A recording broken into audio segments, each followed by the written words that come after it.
Zoom ID note చేసుకోనండి. 97 జ్యోతి Wilson గారు Muscat నుంచి ఈ విధంగా అడుగుతున్నారు. 1 కొరింథీ పత్రిక 14వ అధ్యాయము 5వ వచనం, మీరందరూ భాషలతో మాట్లాడవలనని కోరుచున్నాను, కానీ మీరు ప్రవచింపవలనని మరి విశేషంగా కోరుచున్నాను. ప్రవచనానికి ఎందుకు అంత ప్రాముఖ్యత అని అడుగుతున్నారండి. అదేవిధంగా అపోస్తల కార్యములు 9వ అధ్యాయము 37వ వచనం, వారు శవమును కడిగి మేడగదిలో పరుండబెట్టిరి. చనిపోయి పాతిపెట్టబడే శవానికి స్నానం అవసరమా అని ప్రశ్న అడుగుతున్నారండి. మీరందరూ భాషలతో మాట్లాడవాలని కోరుచున్నాను, కానీ మీరు ప్రవచింపవాలని మరి విశేషంగా కోరుచున్నాను. సంఘము క్షమాభివృద్ధి నిమిత్తము భాషలతో మాట్లాడువాడు అర్థము చెబితేనే గాని వానికంటే ప్రవచించువాడే శ్రేష్టం అన్నాడు. అసలు ఏమిటి ప్రవచించడం అంటే ఏంటి? దేవుని బిడ్డలారా, దేవుని వాక్యం తీసుకుని మాట్లాడుతున్నామే, ఇది కూడా ప్రవచనం కిందకే వస్తుంది. ఈ ప్రవచన లేఖనాలు తీసుకుని మీకు వాక్యం బోధిస్తున్నాం కదా, ప్రొఫెస్ చేస్తున్నాం, వాక్యాన్ని ప్రకటిస్తున్నాం. మీ జీవితాలు బాగుండాలి, దేవుని కృపలు ఎదగాలి, మీరు బలపరచబడాలి. సంగమా, దేవుని మార్గంలో మీరు జీవించాలి, పాప మార్గంలోకి వెళ్ళొద్దు, పరిశుద్ధ మార్గాలను ఎన్నుకోండి, పరిశుద్ధాత్మకు లోబడండి, ప్రభువుని హత్తుకోండి, వాక్యమునకు విధేయులై ఉండండి, చేసిన పాపాలు ఒప్పుకొని విడిచిపెట్టండి అంటూ ఈ ప్రొఫెస్ చేయబడుతున్న దేవుని వాక్య ప్రవచనాలు, ఇవి కూడా ప్రవచనాలే. ప్రవచనాలు అంటే మనవాళ్ళు ఏమనుకుంటారంటే గొప్పగా గట్టిగా కేక వేసి, నువ్వు అమెరికా వెళ్తున్నావు, దేవుడు నేను తీసుకెళ్తున్నాను, నువ్వు అమెరికా వెళ్ళడం నేను చూస్తా, అక్కడ నేను స్థిరపరచబోతున్నాను, ఇదే యెహోవా వాక్ అని గట్టిగా చెప్పి దబ్బమని కింద పడిపోతే మళ్ళీ పక్కన వాళ్ళు వచ్చి నీళ్లు ముఖం మీద కొట్టి లేపి అప్పుడు లేచి కూర్చుని నాకు ఏమైందో తెలియదు, మరి ఏం చెప్పాడు దేవుడు అని చెప్పి వీళ్ళు అడిగితే వాళ్ళు ఏదో మీరు ఇలా అమెరికా వెళ్తారని, ఆ బ్రదర్ వెళ్తారని చెప్పారండి అంటే, బ్రదర్ మరి ఖచ్చితంగా జరుగుతుందని ఇదే ప్రవచనం అనుకుంటున్నారు. దేవుని బిడ్డలారా, అవి కాదు ప్రవచనాలు.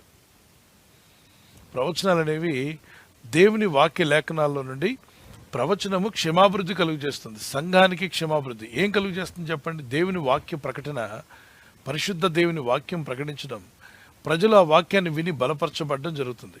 ఇప్పుడు దైవజనులు చెప్పేటువంటి వాక్యాలన్నీ ప్రవచనాలే, ఈ పరిశుద్ధ లేఖనాల ప్రవచనాలు. వీటిని తీసి మీతో మాట్లాడి ఈ వాక్యంతో మిమ్మల్ని కలిపినప్పుడు మీకు క్షమాభివృద్ధి కలుగుతుంది. కనుక ప్రవచనము చాలా శ్రేష్టమైనది అంటున్నాడు. ప్రవచించుట ప్రొఫెస్ చేస్తున్నాం. ఈ ప్రొపోజల్ అనేటువంటిది వేరు, ప్రొఫెసీ అనేటువంటిది వేరు. వెన్ యూ ప్రొఫెస్, దేవుని వాక్యాన్ని ప్రకటించినప్పుడు, దేవుని వాక్య లేఖనాలను మనం ఎత్తి పలికినప్పుడు వింటున్నవాడు క్షమాభివృద్ధి పొందుతున్నాడు, సంఘానికి క్షమాభివృద్ధి. మరి భాషలతో మాట్లాడితే ఎవరు మాట్లాడతారో ఆ వ్యక్తికి క్షమాభివృద్ధి. భాష అనే వరాన్ని వాడినప్పుడు ఆ భాషలో మాట్లాడే వ్యక్తి క్షేమంగా అభివృద్ధి పొందుకుంటాడు ఆత్మీయంగా. ఓకే, వ్యక్తిగత ఆ క్షేమాభివృద్ధికి భాషావరం. మరి సంఘ క్షేమాభివృద్ధికి ప్రవచనం. ప్రవచనం అంటే ఏంటి? ప్రవచనం అంటే 10,000 మంది ఉంటే లేదా 3,000 మంది ఉంటే ఒక 2-3 ప్రవచనాలు చెప్పి, బ్రదర్ రవి దేవుడికి ఈ కార్యక్రమం చేయబోతున్నాడు, ఇలా మేలు చేయబోతున్నాడు, అద్భుతంగా దీవించబడబోతున్నావు, వినోద్ ఇగో దేవుడు నిన్ను ఆస్వాదించబోతున్నాడు, నీకు మరి వివాహం కాబోతుంది, ఆల్రెడీ ఆయనకి వివాహం అయిపోయింది, మళ్ళీ ఒకసారి వివాహం కాబోతుందని చెప్పామనుకోండి, కొంతమంది అనుకుంటారు అది ఈ వినోద్ కాబట్టి ఇంకో వినోదేమో అనుకుంటారు. తర్వాత కొన్ని ప్రవచనాలు కొన్నిసార్లు పరిశుద్ధాత్మను పర్టికులర్గా మాట్లాడతాడు. God will speak through the servant of God. అక్కడ ఉన్నటువంటి వ్యక్తి యొక్క నీడ్ని బట్టి, ఆ అవసరతను బట్టి దేవుని ఆత్మ ద్వారా పరిశుద్ధాత్మను మాట్లాడిస్తాడు. అంతేకాకుండా వాక్యం ద్వారా కూడా మాట్లాడిస్తాడు. దైవజనరాలు చెప్పిన వాక్యం వల్ల మేము బలపరచబడ్డాం, మేము దీవించబడ్డ ప్రభు నేరుగా మాతో మాట్లాడి, దీస్ ద ప్రొఫెసీ. వాక్యం ఆదివారం వాక్యం వినడానికి వెళ్తే ఇదేంటి మేము అనలేదు, దైవజనులకు తెలియదు, ఈ విషయం అంతా మేము ఇంట్లో అనుకుని వచ్చాం, ఇదంతా ఖచ్చితంగా దేవుడు మాట్లాడుతున్నాడు, మాకు సమాధానం వస్తుంది. ప్రొఫెసీ. క్షమాభివృద్ధి పొందుతుంది. అలా కాకుండా మన మధ్యలో ఇప్పుడు ఈ మధ్యలో ఉన్నటువంటి ప్రవచనాలు అంటే ఏంటంటే 3,000 మంది ఉంటే 3-4 నీకు ఆశీర్వాదం రాబోతుంది, నువ్వు దీవించబడబోతున్నావు, దేవుడు నీకు అన్నీ ఇవ్వబోతున్నాడు అని చెప్పేస్తే మిగిలిన వాళ్ళందరూ ఖాళీ. ప్రవచనాలు ఒక్కొక్కరికి చెప్పుకుంటూ వెళ్తే 100 చెప్పగలవా? 100 కూడా చాలా కష్టమే, చాలా టైం పడుతుంది. ఇప్పుడు 3,000 మంది ఉన్నారు. 3,000 మందికి ప్రవచనాలు చెప్పాలంటే ఎంత టైం కావాలి? కనుకనే అది ఒక ప్రసంగం చెప్పామనుకోండి, ఒక వాక్యోపదేశము, పరిశుద్ధాత్ముడు దేవుడు ఇచ్చినటువంటి వర్తమానాన్ని, ఆత్మదేవుడు ఇచ్చిన వర్తమానం చెప్పగా మొత్తం విన్నటువంటి 1,000 మందికి ఆ వాక్యం వెళ్ళిపోతుంది. అందరూ బలపరచబడి ఆత్మపూర్ణులై ఆ వాక్యంతో ఎప్పుడైతే విధేయులవుతారో పరిశుద్ధాత్మ వారిలో కార్యం చేస్తున్నాడు. అందుకే Amen. ప్రవచనం అనేది సంఘ క్షేమాభివృద్ధికి క్షేమం అన్నారు. అంటే వీళ్ళు ఏదో ప్రత్యేకంగా ప్రవచనం అనేది కళ్ళు మూసుకొని చెప్పి కింద పడిపోయేది అదనుకుంటున్నారు. అది కాదు. ఇక్కడ అపోజిట్ పౌలు అంటున్నాడు, ప్రవచించుట అత్యాశక్తితో ఆపేక్షించండి, అది సంఘానికి క్షేమాభివృద్ధిని కలుగు చేస్తుంది. ఈరోజు సంఘాలు క్షేమంగా ఉండాలంటే వాక్య ప్రకటన, దేవుని వాక్యోపదేశాలు వినాలి, బలపరచబడాలి. That is the main meaning is that. Okay, so ప్రవచన భాష వరం గురించి 1 కొరింథీ 14వ అధ్యాయం 4వ వచనంలో చూడండి.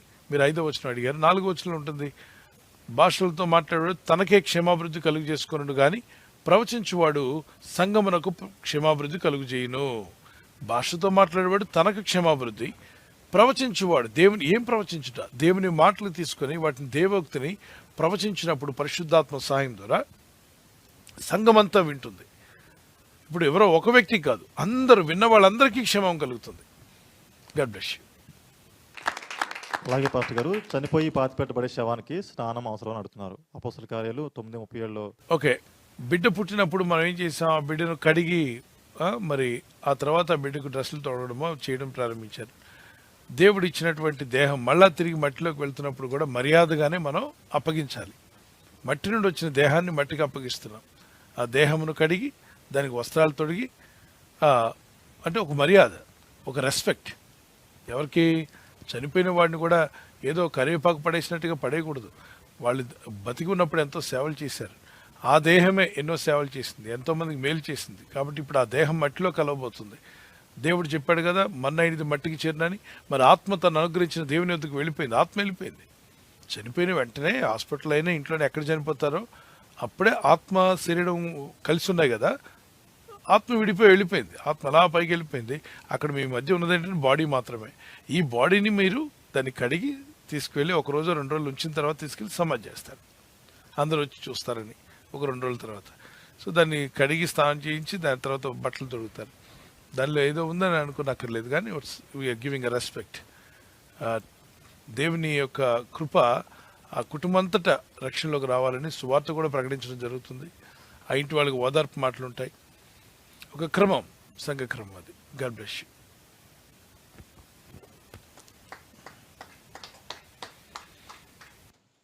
థ్యాంక్ యూ పాస్టర్ గారు. తర్వాత ప్రశ్న సిస్టర్ చంద్రకళ గారు చీరాల నుంచి ఈ విధంగా ప్రశ్న అడుగుతాను పాస్టర్ గారు. అపోస్తుల కార్యాలయంలో శిష్యులు చీటీలు వేస్తారు కదా, మనం కూడా దేవుని చిత్తాన్ని తెలుసుకోవడానికి చీటీలు వేసి తెలుసుకోవచ్చా అనే విధంగా ప్రశ్న అడుగుతున్నారు పాస్టర్ గారు. ఆయా సందర్భాల్లో అప్పుడు పరిశుద్ధాత్మ వారి మీద దిగి ఉండలేదమ్మా. 2వ అధ్యాయం అపోస్తుల కార్యం 2వ అధ్యాయంలో పరిశుద్ధాత్మ ఇంకనూ వారి మీదకి రాలేదు. పరిశుద్ధాత్మ పూర్ణులు కానప్పుడు పాత నిబంధన ప్రకారంగా వాళ్ళు చీట్లు వేస్తారు. ఎందుకు వేశారు చీట్లు అంటే, చీట్లు వేయడం గల కారణం ఏంటి? అక్కడ ఒకడు తప్పిపోయాడు, ఇస్కరియోతు యూదా. ఆ ప్లేస్లో ఇంకెవరిని చేర్చుకుందామని. కానీ దేవుని ఉద్దేశంలో ఎవరున్నారు? అపోజిట్ పౌలు వస్తున్నాడు అక్కడికి. దేవుడు ఏర్పరచుకున్న వ్యక్తి అపోజిట్ పౌలు. వాళ్ళు చీట్లు తీస్తే వచ్చింది, మరొక వ్యక్తి వచ్చాడు. ఆ వ్యక్తిని అనుకున్నారు కానీ ఆ వ్యక్తి అంత సేవ చేసినట్టు ఎక్కడ కనబడలే. సో పరిశుద్ధాత్మ నడిపింపుకు లోబడదాం. కృత నిబంధనలో ఆత్మదేవుని అడుగుదాం, ప్రార్థన చేద్దాం. కొన్ని సందర్భాల్లో కాన్ఫిడెంట్ పొజిషన్లో ప్రార్థన చేసి దేవుని దగ్గర మొరపెట్టి, ఒకరోజు ఎవరికే చీట్లు రాసేసి వెంటనే తీయడం కాదు. 3 days ఫాస్టింగ్ ప్రేయర్ చేయండి. అదే మ్యాటర్ మీద పెట్టి ప్రార్థన చేయండి. ప్రభు మాతో మాట్లాడమని అడగండి. వాక్యం ద్వారా దేవుడు మాట్లాడతాడు, పరిశుద్ధాత్మ ద్వారా మాట్లాడతాడు. ఎస్, మరి సేవకుల ద్వారా మాట్లాడతాడు. రీకన్ఫర్మేషన్ జరుగుతుంది. ఆ 3 days ఫాస్టింగ్ ప్రేయర్ అయిన తర్వాత అప్పుడు మీరు ఒకవేళ ఇంకా కావాలనుకున్నట్లయితే చీట్ తీసినట్లు ఒకవేళ ప్రభు మీతో మాట్లాడితే దాన్ని ఆ విధంగా ముందుకు వెళ్ళొచ్చు. God bless you.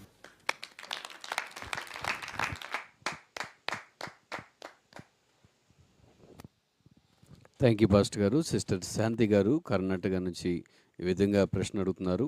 నిర్గమకాండము 7వ అధ్యాయములో మోషే దేవుని సహాయంతో సూచక్రియలు చేశాడు కదా, అదేవిధంగా అక్కడ ఉన్న శకునగాండ్రులు ఎవరి సహాయంతో సూచక్రియలు చేస్తారు? అదేవిధంగా మరొక ప్రశ్న కూడా అడుగుతున్నారు పాస్టర్ గారు. పౌర హృదయాన్ని దేవుడు ఎందుకు అన్నిసార్లు కఠినపరిచాడు? నేటి దినాల్లో చాలామంది సేవకులకు వ్యతిరేకంగా మాట్లాడుతున్నారు. వారి హృదయం ఎందుకు అంత కఠినంగా మార్చబడిందని ప్రశ్న అడుగుతున్నారు. మోషే కర్ర పడేస్తే అది సర్పంగా మారింది. అది మళ్ళా ఆ సర్పాన్ని పట్టుకుంటే అది కర్రగా మారింది.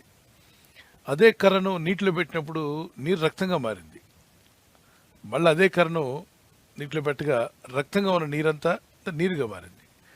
ఇలాంటి కార్యాలు మోషే దేవుని శక్తి ద్వారా జరిగిస్తూ ఉంటే మంత్రతంత్రాలు కలిగినటువంటి ఈ ఫరో కూడా కొన్ని కార్యాలు చేయగలుగుతాడు, అన్నీ కాకపోయినా కొన్ని మంత్రశక్తుల ద్వారా. అంటే దురాత్మలు చీకటి శక్తులు కూడా ప్రజలను భ్రమపరిచే కార్యాలు చేస్తారా, కనికట్టు అంటారు. ఈ కనికట్టు గురించి మనం వింటుంటాం అక్కడక్కడ. అది నిజంగా జరిగినట్టుగానే చేస్తారు. కానీ ఇక్కడ మీరు గుర్తించాల్సింది, అపవాది ఏది చేసినా దురాత్మలు చీకటి శక్తులు కూడా కొన్ని కీడు కలిగజేస్తూ ఉంటాయిగా. ప్రపంచంలో 2 శక్తులు పనిచేస్తున్నాయి. ఒకటి దేవుని ఆత్మ, సృష్టికర్త అయిన దేవుని ఆత్మ, పరిశుద్ధాత్ముడు, మానవులను సృజించిన దేవుడు. రెండవ శక్తి ఏంటి? మనుషులను మోసగించేటువంటి శక్తి, అపవాది, సాతానుడు. మానవుల యొక్క డిస్ట్రక్షన్, మనిషి హ్యుమానిటీ టు డిస్ట్రాయ్ హ్యుమానిటీ, మానవులను పడగొట్టి చేయరాని పనులన్నీ మానవులతో చేయించి అన్యాయాలు, అక్రమాలు, అవినీతి కార్యాలు, మరి దౌర్జన్యాలు, నరహత్యలు, ఇటువంటివన్నీ జరిగించి ప్రజలను దౌర్భాగ్యులుగా మార్చి, విశ్వాసఘాతకులుగా మార్చి పాతాళ అగ్నిగుండానికి తీసుకెళ్లాలని వాడు పనిగట్టుకొని చేస్తున్నాడు. ప్రజలు ఎక్కువగా వానికే లోబడుతున్నారు. ఎవరికి? సాతానికి లోబడుతున్నారు. మరి దేవునికి ఎవరు లోబడతారంటే విశ్వసించిన వారు మాత్రమే, చాలా తక్కువ మంది. ప్రపంచమంతా క్రిస్టియానిటీ వెళ్ళినా క్రీస్తు వాక్యమునకు లోబడుతున్న వాళ్ళు చాలా తక్కువ మంది. ఎందుకని అంటే మనిషి శరీరాశలకు, శరీర కోరికలు, లోకాశలు వెంట వెళ్ళిపోతున్నాడు. మనిషి అపవాది వెంట వెళ్తున్నాడు. అపవాది భ్రమపరిచేవాడు. ఇది ఇరుగ్గా ఉన్నా దీనిలో ప్రవేశించే ప్రయాసపడమని అడేసేయ.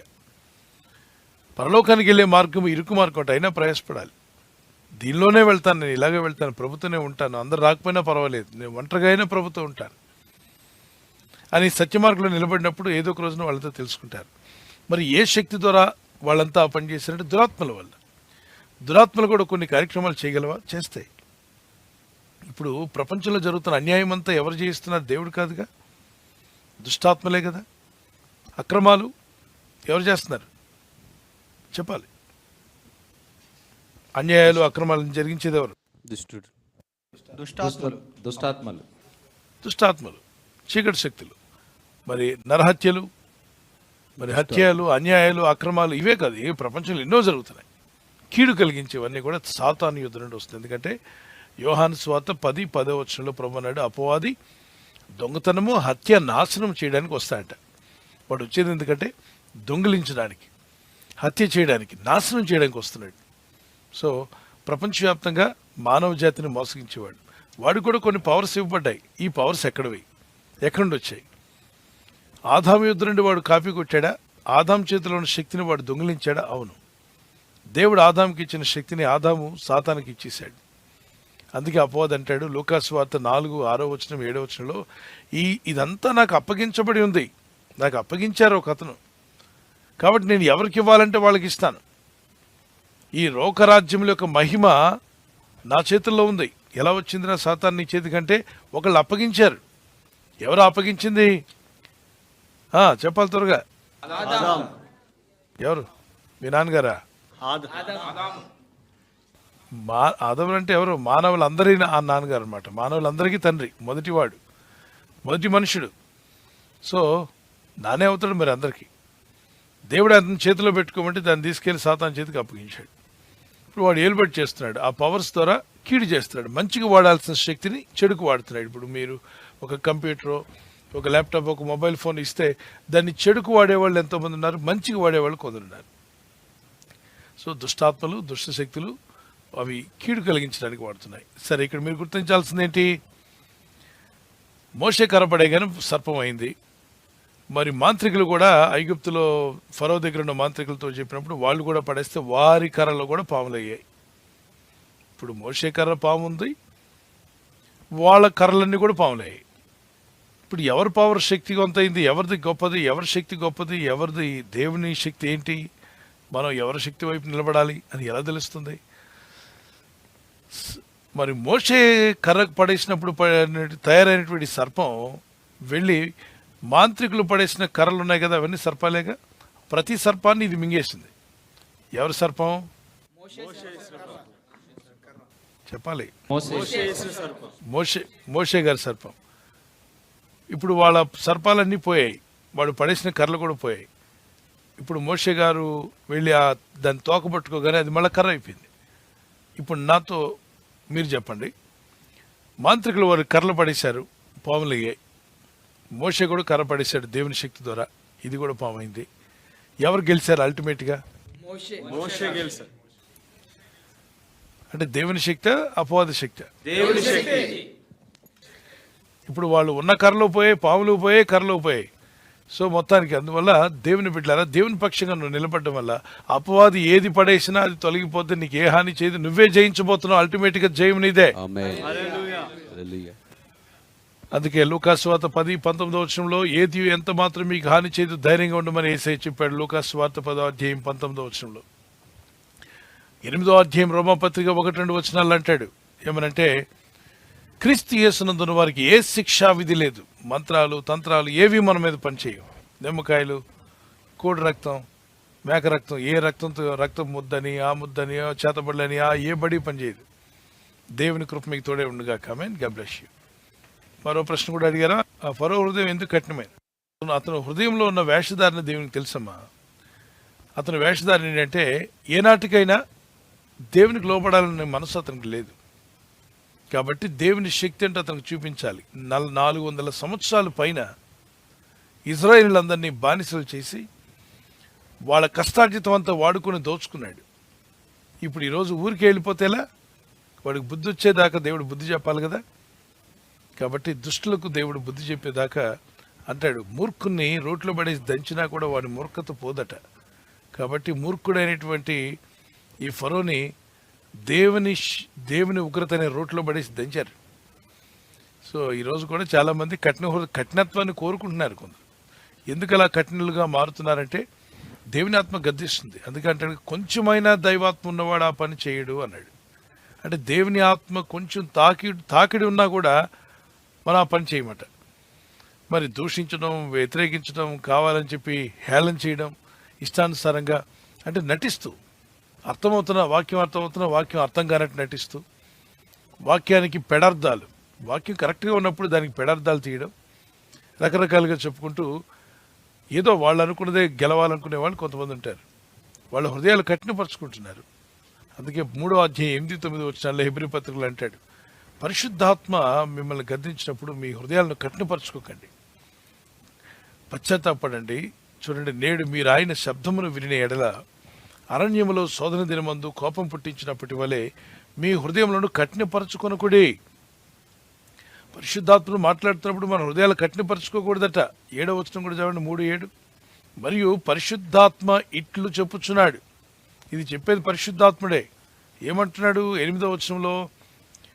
నేడు మీరు ఆయన శబ్దమును విని ఎడల అరణ్యములో శోధన దినమందు కోపం పుట్టించినప్పటి వలె మీ హృదయములను కఠినపరచుకోవద్దంటే, ఇశ్రాయేలీయులు దేవుని పిల్లలే, దైవజనుడితోనే నడుస్తున్నారు మోషేతో. మళ్ళా మోషే మీద తిరగబడతారు. మోషే మీ ఆవిడ అలాంటిది, మీ పిల్లలు ఇలాంటి వాళ్ళు. అరే, దేవుని ఇచ్చిన సేవకుడు, నాయకుడు సంతోషంగా నడవచ్చుగా. కొంతమందికి కొవ్వు ఎక్కువ, పిచ్చి మాటలు, పిచ్చి కార్యక్రమాలన్నీ చేస్తూ మోషే మీద తిరుగుబాటడానికి అక్కడ దాతాను, కోరాహ అనే వాళ్ళు ఇద్దరు లీడర్షిప్ వహించారు. మేము ముందుంటాం. ఈ మోషే దేవుని సేవకుడా? ఈ మధ్య సెలబ్రిటీ అయిపోయాడు ఎవరో మోషే, అందరూ ఆయన్నే చూస్తున్నారు. కాదు, మేము కూడా ఉన్నాం. దాతాను, కోరాహు, మమ్మల్ని కూడా చూడండి, మా ఎద్దుకు రండి అని చెప్పి ఏమన్నారు మరి? ఆ రోజు మోషేని పట్టుకొని కార్పొరేట్ సేవకుడు అన్నారేమో అనే ఉంటారు దౌర్భాగ్యులు. ఆ రోజుల్లో ఏ మాటలు వాడారో తెలియదు. మొత్తానికి మోషేని దుఃఖపరిచారు, బాధ పెట్టారు, ఆయనకు విరోధంగా మాట్లాడారు, ఒక సమాజాన్ని గ్యాదర్ చేశారు. వాళ్ళ వరకే కాకుండా వాళ్ళ ఒక టీంనే తయారు చేశారు. అప్పుడు మోషే అంటాడు, దేవా, నాకెందుకు వచ్చింది? నీ సేవ చేయమంటే నేను వచ్చాను. నా పనిలో నేను ఉంటే నన్ను పిలిచి ఈ సేవ చేయమని నాకు అప్పగించి పరిచయం చేయమని నన్ను పంపిస్తే, నేను వీళ్ళందరినీ నువ్వు ఇచ్చిన వాక్యోపదేశాలు అందిస్తూ వీళ్ళు నడిపిస్తూ ఉంటే, నాలోనే ఈ గుంపేంటి, ఈ గుంపు ఊరికే అల్లరి గుంపేంటి, ఈ మెంటలోళ్ళు ఏంటి? మధ్యలో లేచి మోషే సేవకుడా, ఆయనతోనే దేవుడు మాట్లాడతాడా, మాతో మాట్లాడ్డా, ఆయన నమ్మొద్దు, ఆయన వెంబడించొద్దు, ఏంటి పిచ్చుకోవాలా? నువ్వు వాళ్ళకి ఏమైనా పని ఇస్తే ఇవ్వు నాయన, వాళ్ళు నువ్వు చెప్పిన పని చేయరు, నేను చెప్పిన పని చేయరు, సేవకుడు చేస్తున్న పనికి అడ్డం వేస్తూ ఉంటారు. ఇలాంటి మూర్ఖులకి ఏం చేయాలి ప్రభువా అని చెప్పి పాపం బాధపడి ప్రార్థన చేస్తే దేవుడు అంటాడు, మోషే నీ పక్షంగా ఉండాలనుకున్న వాళ్ళందరూ ఈ కొండకి ఇటువైపుకి రమ్మను. వాళ్ళ పక్షంగా ఉండాలనుకున్న వాళ్ళు, వాళ్ళ మాటలే నిజం, వాళ్ళు చెప్పింది కరెక్ట్ అని లైక్ బ్యాచ్ ఉంటుంది కదా, లైకుల బ్యాచ్. వాళ్ళు ఏం చెప్పినా, చెడ్డ మాటలు చెప్పినా కూడా లైకుల బ్యాచ్ ఉంటుంది కదా, ఆ బ్యాచ్ అంతా నాకు వెళ్ళమని చెప్పు. వెళ్ళిన తర్వాత దేవుడు అన్నాడు, భూమి నోరు తెరిచి వాళ్ళు కొంచెం మింగమ్మ అన్నాడు. భూమికి ఆజ్ఞాపించాడంటే దేవుడు. అప్పుడు భూమి ఆ నోరు తెరిచి ఒకసారి మూసివేసింది. అంటే భూమి ఇలా ఉన్నటువంటి భూమి ఒక్కసారిగా నెరవిడవగా విడిపోయినప్పుడు మధ్యలో జనాలంతా పడ్డారు, మళ్ళా కలిసిపోయింది. సజీవంగా దేహాలతో, శరీరాలతో పాతాళానికి పోయింది ఎప్పుడంటే అప్పుడే. అంటే దేవునికి అంత కోపం తెప్పించారా? మీరు చూస్తున్నారు, ఒక భూమి 2 బద్దలుగా విడిపోయి అక్కడ నిలబడిన వాళ్ళు ఎవరైతే దాతాను కోరాహును నిలబడిన స్థలమే చీలిపోయింది. మోషే భక్తులు ఉన్న వాళ్ళ ఏరియా మాత్రం ఏం కాలేదు, ఆయన మీద తిరగబడిన వాళ్ళందరూ. కాబట్టి ఈ రోజే కాదు నాన్న, అందరూ అన్ని స్థలాలు యేసుప్రభువారు ఈ భూమి మీద ఉన్నప్పుడు కూడా ఒక బ్యాచ్ అంతా వాళ్ళు బైబిల్ తెలిసిన వాళ్ళే. మళ్ళీ పాత నిబంధన పరిసయ్యులు, సదుకేయులు, శాస్త్రులు, కైప ప్రధాన యాజకుడు, అతను అలాంటి పని చేయకూడదు. కానీ వాడే సాతానికి లోబడి యేసు ప్రభువారికి ప్రతి దగ్గర ఇబ్బంది పెట్టడానికి ప్రయత్నం చేశారు. ప్రతి మీటింగ్లో, ప్రతి సువార్త పనిలో ఆయన దేయాలు పెట్టినోడని, బయలుజేబులని, ఆయన మతిస్థిమతం లేనోడని రకరకాలుగా ప్రభుకి విరోధంగా మాట్లాడుతూ వచ్చారు. చూడండి, ప్రభుకే విరోధంగా ఇన్ని మాటలు వస్తాయి. అపోస్తలుడైన పౌలు, పేతురు గారి టైంలో కూడా, ఈ రోజుల్లో కూడా యథార్థమైన సేవ, నిజమైన సేవ జరుగుతున్నప్పుడు దుష్టులు, మూర్ఖులు, కొంతమంది అసూయపరులు, ఈర్ష్యపరులు ఏదో ఒకటి మాట్లాడి తూలనాడాలి, అపహసించాలి, ఇతరులను తగ్గిస్తే వాళ్ళది ఒక పిచ్చానందం అనమాట. సో మెంటలు పని చేస్తుంటారు, మనం వాటిని పట్టించుకోనక్కర్లా. దేవుని కృపలో ముందుకు సాగుతాం. God bless you. Thank you pastor గారు. తర్వాత ప్రశ్న బ్రదర్ కిరణ్ కుమార్ గారు వరంగల్ నుంచి ఈ విధంగా ప్రశ్న అడుగుతున్నారు. పాస్టర్ గారు, హానోక గ్రంథాన్ని బైబిల్ పుస్తకాల్లో ఎందుకు చేర్చలేదని ఈ విధంగా సందేహాన్ని అడుగుతున్నారు పాస్టర్ గారు. అది బైబిల్లో ఉన్నటువంటి అన్ని పుస్తకాలని కెననైజ్ చేశారు నాన్న. అందులో ఏదైతే మానవ కల్పితం ఎంటర్ అయిందో దాన్ని తీసి పక్కన పెట్టారు. ఇది ఒకటే కాదు, చాలా పుస్తకాలను పక్కన పెట్టారు. ఎందుకు అంటే మిగిలిన పుస్తకాలన్నింటిలో కూడా ఆదికాండం నుండి ప్రకటన గ్రంథం వరకు ఒక లింక్ చైన్ ఉందనుకో, పైన లింక్ చైన్ పెట్టామనుకో, ఆ చైన్ కింద వరకు లింక్స్ ఉంటాయి కదా, లింక్స్ ఉంటాయి. అంటే పై నుండి కింద వరకు చైన్ ఒకే విధంగా వేలాడుతుంది. ఇలా కదిపినా కూడా విడిపోకుండా వేలాడుతుంది. అలాగనే ఆదికాండం నుండి ప్రకటన గ్రంథం వరకు ఒక చైన్ లింక్ ఉంది. ఆ లింక్ కలిసి విడిపోకుండా దేవుడు ఏం చెప్పాడు? ఆదికాండం, నిర్గమాకాండము, లేవికాండము, సంఖ్యాకాండము, ద్వితీయోపదేశ కాండము, యెహోషువ గ్రంథము, ఇలా చెప్పుకుంటూ వెళ్తే 66 పుస్తకాల్లో కూడా ఒక గొప్ప లింక్ కనిపిస్తుంది. ఆత్మదేవుని నడిపింపు. అంటే ఒకే వ్యక్తి రాశాడా ఈ బుక్ అన్నట్టుగా ఉంది, కానీ ఒక వ్యక్తి రాయలా. 40 ప్రవక్తల కన్నా ఎక్కువ మంది 15-16 సంవత్సరాల కన్నా ఎక్కువ కాలము వేరు ప్రాంతాల్లో రాశారు. మరి ఎలా కలుస్తుంది? ఒక వ్యక్తి కాదు రాసింది, ఒక కాలంలో కాదు, ఒక టైంలో కాదు, 1600 సమయం పట్టింది రాసేటువంటి వాళ్ళు.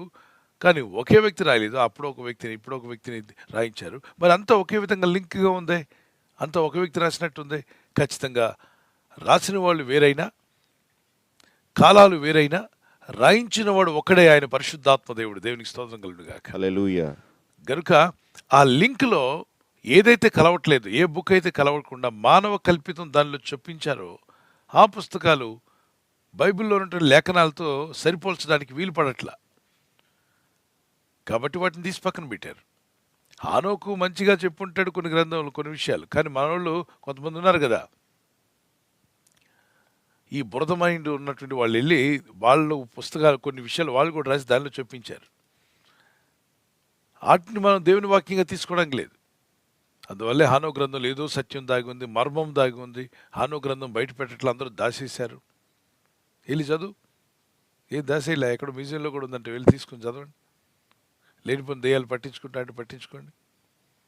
హానో గ్రంథంలో ఏదో సత్యం దాగి ఉంది, ఈ గ్రంథంలో లేదు. ఉన్నది ఇది పాటించండి చాలు, పరలోకం వెళ్ళిపోతారు. మనకు కావాల్సింది పరలోకం వెళ్ళడమా, ఈ భూమి మీద తిరగడమా?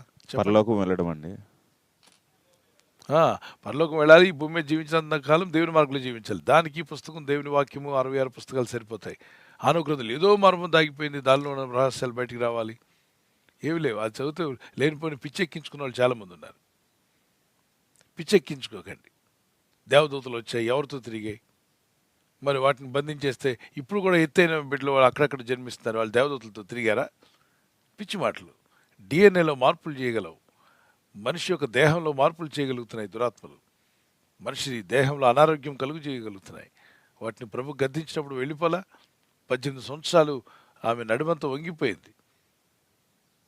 ప్రభు గద్దించగా దురాత్మ వెళ్ళిపోగా ఆమె నడుము స్ట్రైట్గా నిలబడగలిగింది కదా.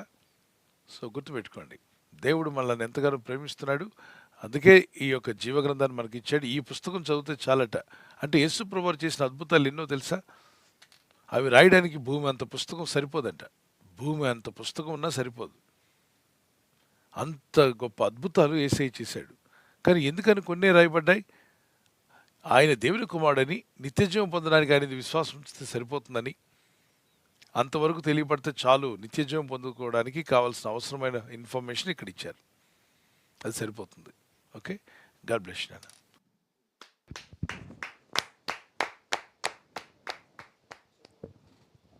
థ్యాంక్ యూ పాస్టర్ గారు. ఈ సమయంలో రాణి గారి ఫ్యామిలీ హైదరాబాద్ నుంచి ఈ విధంగా ప్రశ్న అడుగుతున్నారండి. తండ్రియు నా దేవుడు లేడు, పరిశుద్ధాత్మ లేదు అని మా స్నేహితులు చెప్తున్నారు. ఇది ఎంతవరకు నమ్మాలి పాస్టర్ గారు అని అడుగుతున్నారండి. తండ్రి అయిన దేవుడు లేడు, పరిశుద్ధాత్మ లేదు అని వారి స్నేహితులు అడుగుతున్నారంటండి. వారు అడిగేటువంటి ప్రశ్నకి వారికి ఏ విధంగా జవాబు చెప్పాలని సందేహం అడుగుతున్నారు పాస్టర్ గారు. తండ్రి అయిన దేవుడు లేడు, పరిశుద్ధాత్మ దేవుడు లేడు, యేసు నామమే, యేసు ఉంటే చాలు, యేసు ఒక్కడే దేవుడు, తండ్రి లేడు, కుమారుడు లేడు. ఇది 1 యోహాను పత్రిక 2వ అధ్యాయంలో ఉంటుంది. తండ్రిని కుమారుని నమ్మని వారిని మనము అంగీకరించాల్సిన అవసరం లేదని. యేసు ఒక్కడే దేవుడు, తండ్రి లేడు, తండ్రి అయిన దేవుడు లేడు, పరిశుద్ధాత్మ లేదు అని చెప్పినట్లయితే ఆ బోధ వాక్యానుసారం కాదు. అయితే ఒకే నామం అయితే యేసుక్రీస్తు నామం, అది అధికారం కలిగిన నామం. ఈ రోజుల్లో క్రొత్త నిబంధన కాలంలో ఆకాశము కింద భూమికి పైన మరి ఇంకే నామంలో రక్షణ కలుగుతుంది, ఈ నామంలోనే రక్షణ కలుగుతుందని యేసుక్రీస్తు నామాన్ని మనకి ఇచ్చాడు. కనుక ఈ రోజుల్లో మన యెహోవా నామంలో ప్రార్థన చేయనక్కర్లా, చేసిన ప్రయోజనం ఉండదు. యేసుక్రీస్తు నామంలోనే మనం ప్రార్థన చేయాలి. సో ఈ రోజుల్లో మనం మాట చేత కానీ క్రియ చేత కానీ యేసుక్రీస్తు నామంలో చేస్తున్నాం. ఎవరికి? తండ్రి అయిన దేవునికి. ఇప్పుడు ఒక గ్రూప్ అన్నారు కదా, ఆ గ్రూప్ వాళ్ళు ఏంటంటే తండ్రి అయిన దేవుడే లేడు, పరిశుద్ధాత్మ లేదు, యేసు ఒక్కడే దేవుడు అని చెప్పినట్లయితే వారు వాక్య విరుద్ధంగా వెళ్తున్నారు. వాక్య లేఖనాల్లో తండ్రి అయిన దేవుడు ఉన్నాడని పలుమార్లు లేఖనాలు మాట్లాడుతున్నాయి. ఆ 1 యోహాను పత్రికలో చూడండి, తండ్రిని కుమారుని అంగీకరించని వాడు మరి వాక్యానుసారము కాదు అంటాడు. సో తండ్రిని కుమారుని కూడా అంగీకరించిన వాడే దేవుని వాక్యానుసారంగా ఉన్నటువంటి వారు. God bless you. Praise the lord.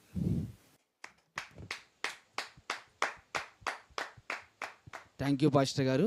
తర్వాత ప్రశ్న బ్రదర్ బాబు గారు ఖత్తర్ నుంచి ఈ విధంగా ప్రశ్న అడుగుతున్నారు. పాస్టర్ గారు, మా కుమారుడు బాప్తీసానికి సిద్ధపడ్డాడు, అయితే ఎటువంటి సేవకుని చేత బాప్తీసం ఇప్పించాలో మాకు అర్థం కావడం లేదు. అయితే మా ఇంటి దగ్గరలో ఉన్న సేవకునితో బాప్తీసం ఇప్పిస్తే సరిపోతుందా, లేదంటే పెద్ద దైవజనులతో ఇప్పించాలా అనే విధంగా ప్రశ్న అడుగుతున్నారు పాస్టర్ గారు. బాప్తిస్మము అనేటువంటిది దేవుని ఆజ్ఞ నెరవేర్చడం. దేవుని ఆజ్ఞ నెరవేర్చే టైంలో అక్కడ ఆజ్ఞ నెరవేరుస్తున్నాం కాబట్టి దానికి సేవకులైన వారు, దైవ సేవకులు ఎవరైనా పర్వాలేదు, దేవుని సేవలో ఉన్నారా లేదా, పరిచయంలో ఉంటున్నారా లేదా, వాక్య ప్రకారంగా ఉంటున్నారా, దైవ చిత్తానుసారంగా ఉంటున్న వారైతే ఖచ్చితంగా బాప్తిసం ఇప్పించేయచ్చు. అలాగని చెప్పి మనం ఎక్కడో దూర ప్రాంతం ప్రయాణం చేసి బాబుని బిడ్డలను తీసుకువెళ్ళి ఇప్పించాలని అలాగని ఏం లేదు. పిల్లరా, క్రీస్తునందు ఉన్నారా, బాప్తిసం ప్రభునందు ఉన్నటువంటి సేవకులు అయితే బాప్తిసం ఇప్పించేయచ్చు. దానికోసం టైం వేస్ట్ కూడా చేయనక్కర్లా. Okay, God bless you.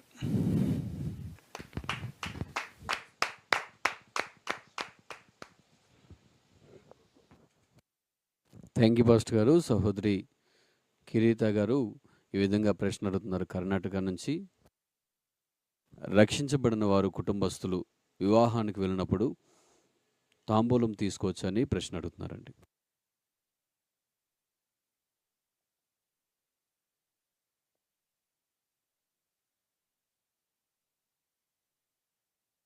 ప్రశ్న మరొకసారి పాస్టర్ గారు, రక్షించబడని వారి కుటుంబస్తులకి వివాహానికి వెళ్ళినప్పుడు తాంబూలం తీసుకోవచ్చా అని ప్రశ్న అడుగుతున్నారండి. అమ్మా అక్కడ నిలబడి ఉన్నప్పుడు మీ బంధువులు ఎంతోమంది ఉంటారు కదమ్మా, ఇంటి వాళ్ళు, మీ బంధువులు, ప్రభుని నమ్మని వాళ్ళు చాలామంది ఉంటారు. వాళ్ళు ఒక అడుగు ముందుకేసి వాళ్ళు తీసుకుంటారులే, మీరు ఒక అడుగు వెనక్కుండండి. కావాలంటే వచ్చిన వాళ్ళకి నీళ్ళు ఇవ్వండి, మంచినీళ్ళు ఇవ్వండి, సర్వీస్ చేయొచ్చు. మీరు తీసుకుంటే ఏదైనా అవుతుందేమో అన్న భయము మీ మనస్సాక్షిలో ఉంటే దానికి దూరంగా ఉండండి. ఓకే, కొంతమంది మనస్సాక్షి చాలా ధైర్యంగా ఉంటారు, ఏది ఎంత మాత్రం నాకు హాని చేయదు, అది నేను ప్రభునందు విశ్వాసం ఉంచున్నానని. మరి కనుక మీ మనస్సాక్షి ఒకవేళ బలహీనంగా ఉంటే మీరు దానికి దూరంగా ఉండడం మంచిది. అందులో ఏదో పాపం ఉంది, ఏదో జరిగిపోతుందని భయపడవద్దు. ఓకే, ప్రభునందు విశ్వాసం ఉంచి ధైర్యంగా ఉండండి, ప్రార్థనలో ఉండండి. ఆ సమయంలో ఎన్నో పనులు ఉంటాయి కదా, మిగిలిన పనులు నేను చేస్తాను, ఆ పనుల్లో మీరు ఉండమని చెప్పి వాళ్ళని మీ బంధువులు ముందు పెట్టొచ్చు, వాళ్ళు ఆ కార్యక్రమంలో ఉంటారు. Okay, God bless you.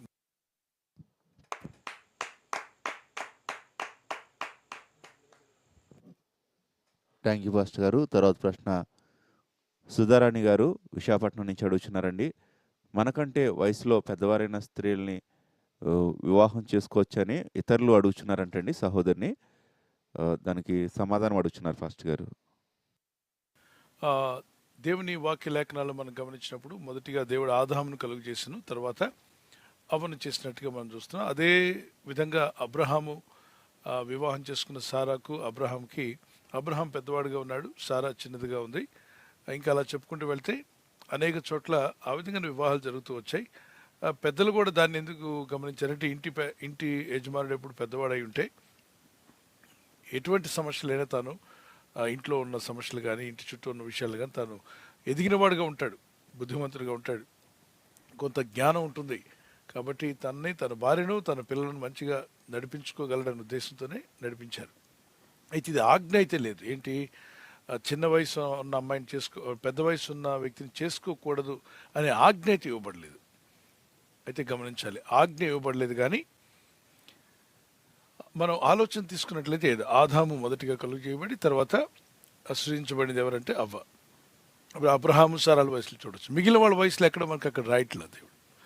Okay, so ఇది ఆలోచన లేదు. ఒకవేళ ఎక్కడైనా 1 సంవత్సరం, 2 సంవత్సరాలు, లేదంటే 5 సంవత్సరాలు పెద్దవారిని ఎక్కడ వివాహం చేసుకుని ఉంటే ఏదో పెద్ద నేరం చేసేసాం, తప్పు అయిపోయింది, మళ్ళీ విడిపోయి వేరే వివాహాలు చేసుకున్న అటువంటి దురాలోచన వద్దు.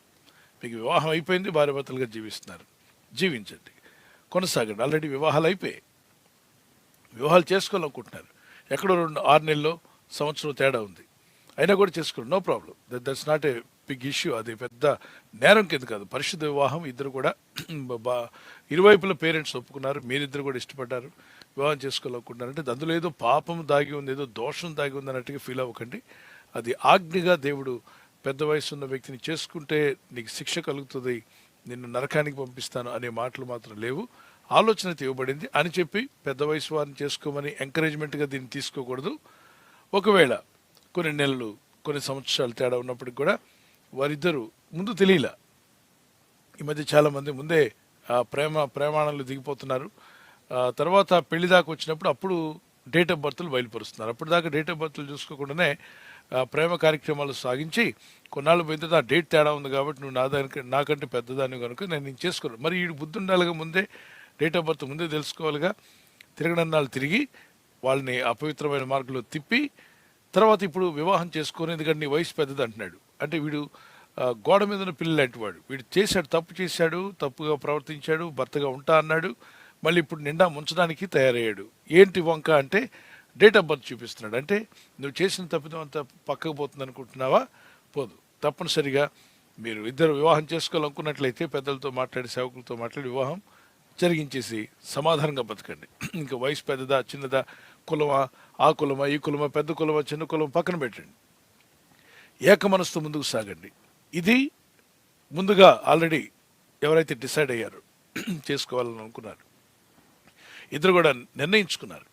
ఆ తర్వాత ఇప్పుడు డేట్ ఆఫ్ బర్త్ను బట్టి నేను మారిపోతాను, నేను చేసుకోకుండా వెళ్ళిపోతాను. మరి ఇన్నాళ్ళు తిరిగింది ఎక్కడికి పోతుంది? నువ్వు తిరిగావు కదా, ఆమె నమ్మించావుగా.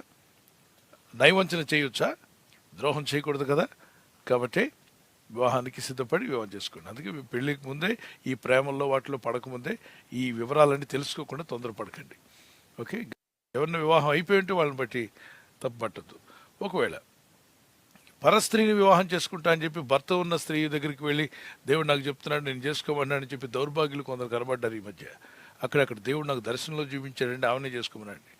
నీ కళ్ళు పీకేస్తాడు దేవుడు, జాగ్రత్తగా ఉండు. అటువంటి పిచ్చి పనులు చేయకు. పొరుగువాని భార్యని చూడొద్దు, మోహించొద్దు అని చెప్పిన దేవుడు పరాయవాని భార్యని చేసుకోమని దేవుడు చెప్తాడా?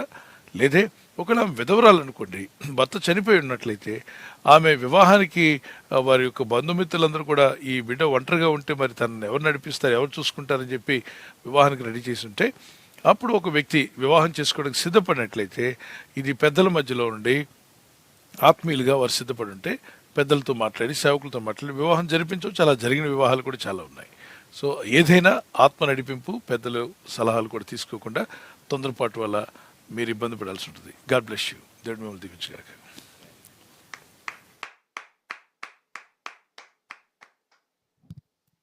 థ్యాంక్ యూ పాస్టర్ గారు.